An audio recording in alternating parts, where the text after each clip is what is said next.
So I was the king of Israel, and I was eating it. I sucked, King Saul. I'm like one endless, epic faceplant fail before the Lord. But listen, I didn't want to be the king. Actually, I begged God not to be. A prophet named Samuel, I thought he was my friend, said I would be, so then I was. Then I fucked up. I got my whole kingdom surrounded by an enemy army. What was being king like? Okay, there was everything we didn't know over here, and we wanted to keep it that way. Anything that makes a tingle down the spine, like creepy, we didn't want to know about it. So everybody who could do the dark look and see down in the source and talk to dead people, we said, now you're illegal. You're banished, you're not a subject, you're not a person. We don't know what you are.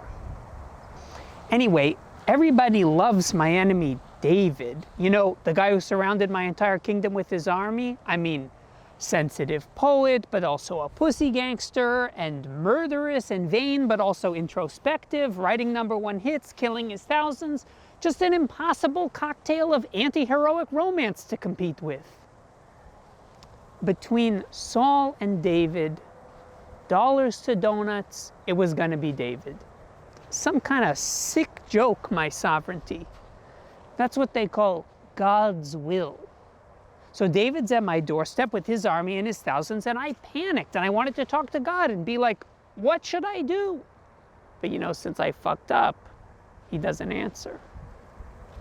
So I'm like, what the fuck? But then like, wait a minute, hey, my buddy, my mentor, my savior, the OG prophet Samuel, he's dead, but he still knows all the answers. If I could only talk to him. I want to talk to him so bad. So I put word out. Where are the dead people talkers with the dark look we made illegal? Where'd we ship them off to? What gravel pit? What border station? So my people go out and ask at all the tent cities and detention centers. It turns out there's a woman who's good. Or bad? I'm getting my value systems mixed up. Anyway, I'm like, hook me up, get me in, put me down for 1 o'clock. She doesn't do appointments, you just go. So I put on a mask and weird contact lenses and a ball cap unbecoming of a king, and no one knows it's me. I take my one bodyguard, young kid, tough guy, and I drive us. I swan dive straight into my own police state. Sound of guard dogs barking, police sirens, so far from trees, a route is just the nightmare of a sidewalk crack. Whoa, my policies are intense, like gnashing teeth and cackling, an endless kink of concrete avenues, no one on the street, and then we get there. There's a line of people waiting. It's everybody. Amputees and teenage mothers. There's a woman there like in a trash compactor. A guy is crying so the tears are spurting out between his knuckles. For a second, I get a kind of squishy, fishy feeling, like we're all united in affliction. And then, with that thought in mind, I cut the entire line. Someone grumbled, but no one stopped me. They were there for the long haul. At first, the room is too dark for me to make out where I am. Then someone lit a candle, and then another. I saw the room was covered with saint pictures and dried herbs and flowers. Over here, there's like a whole table like just filled with half-empty glasses of water. In the corner, there's a little cage with gold birds and green ones. And there she is, the witch, with a headscarf, silver bracelets on her wrists, and bright pink acrylic nails with gold flecks flickering from the flames. She eyed me for a long time.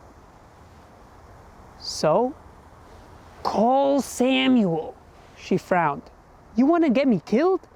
No, I waved. It's okay, I know people. Then ask them. No, I waved. I need you. Call him. What's Samuel gonna tell you you don't already know? Look, I said, starting to plead, it's gonna be okay. I know King Saul. She squinted again. Then her eyes widened. It's you. Me who? Saul, that's you. She gave me a sidelong glance. Why you come here? I'm in a prison, I said. She snorted, sure. We all in a prison. It's just yours was made by God and ours was made by you. Please, I begged, pleaded, crawling towards her. You think I got the power, but I don't. I never did. I'm making myself a pain in the ass. Okay, okay. She took a step. I saw she walked with a cane. Sit still. I sat. I felt some fingers on my temples, and I heard her chanting. Then I heard her voice. When these birds come home to the mountain at night, they gonna enter your eyes. Like their nesting place is in you, is you. You the mountain, you the home. She's chanting, the birds are screeching, and then, to tell the truth, I don't know what the fuck happened. The lights went out, I was in a forest, stumbling over roots in a slice of pure darkness. Then there he was, Samuel, the man himself. He was asleep, and I shook him. He didn't wake up. Then his eyes opened a crack, and his face got all contorted. What the fuck are you doing here? What the fucking, who the fuck you think you are? You're gonna wake me up down here. What's gonna happen to me? I begged. What should I do? I'm scared. This is why you're waking me? 'Cause you can't unfuck your mess? It's too late for that. Please, I didn't want to be the king. You know that. I fucked up. Look, tomorrow they're gonna bust down the door and blow your heart out. Smell you later. Peace. And then he disappeared. Finally, I woke up here. I saw a hand offering me something. It was her. Eat something. I smelled something sweet. It was a roll with ridges on it like a shell. I bit it. It was sweet. I knew it was precious to her. I peeled myself off the floor. You were kind to me, I said. She cocked her head. Take this thread. Go tie someone else. And then we left. We're walking to the car, and I tell my guy, that was crazy, right? Like when Samuel showed up, he was swearing. The kid grimaced. I only saw the witch, sir. She was doing different voices. No Samuel, huh? He shrugged. Here, you take this. I gave him half my sweet roll. He was stunned. You're a good kid, I said. Let's get out of here. So in the end, what happened? Just like Samuel said, David and his thousands stormed my complex, blew my heart out. I'm lying there, and then I get a kind of wispy feeling, and I'm standing next to my body, and I hear a voice that says, Saul? Yeah? What do you miss most about life? Wait, I thought, that was my life? I took a second and I breathed, or I was breathed. And that was all 1 second ago. All that stuff, that just happened. My life just ended. I'm telling you now because it's over. Now I hear the voice again. Saul? What do you miss most about life? I thought about it.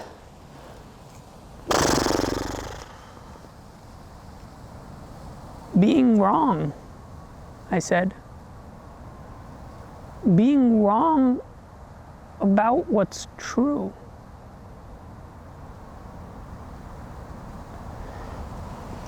Now the wispy feeling comes again, starting in my fingers and flowing out through all my limbs and parts, and I kind of get it. What the witch was saying? I'm the bird. And I'm the eye it's coming home to.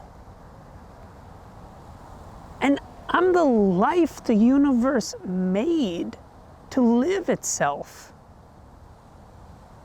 And this is the death the universe made to return to itself. And this is the gate you go to get from Saul to source. So face to face, I can't tell my own eyebrows from God's.